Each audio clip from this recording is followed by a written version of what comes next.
the US immigration officials.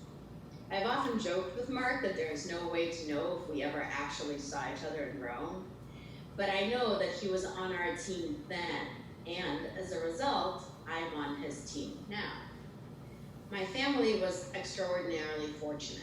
After a brief 2-month stay in Italy, we were allowed to come to the US and begin our own American story. Hyas helped us with resettlement process here as well. But after that first year, as a kid and a young adult, I didn't think about Hyas again for many years. 19 years, actually, to be exact. And 19 years later, I reconnected with Hyas because I wanted to volunteer and serve my community, and Hyas was the first place I thought of to turn to.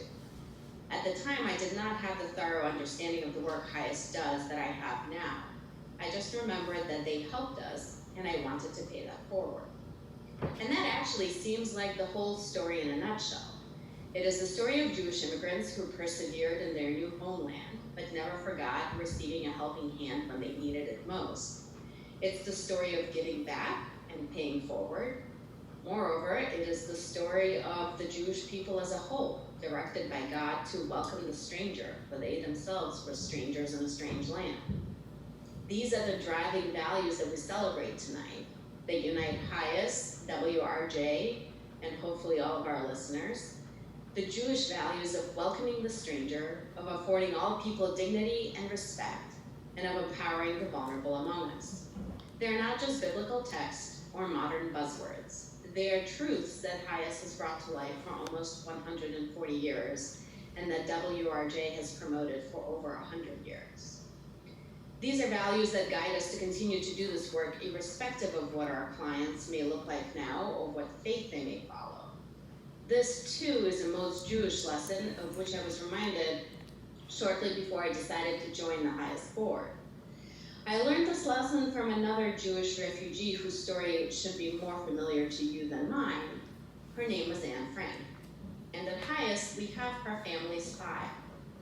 There, in that file, in black and white, are letters from family, friends, and relatives here in the US, trying to secure permission for the Frank family to come to America as the Nazi world was closing in on them. As we know, those efforts were not successful. The Hyas file exists as a reminder to us of a family that does not. We know that for the Franks, the efforts of other Jews alone were not enough. The efforts of other Jews alone were not enough for millions of European Jews. But there are hundreds of stories of those who survived because they were helped by others in places as far-flung as Japan, China, and Latin America. We have learned this lesson. Today, Hyas' self-stated mission is to rescue all people who are in danger for being who they are.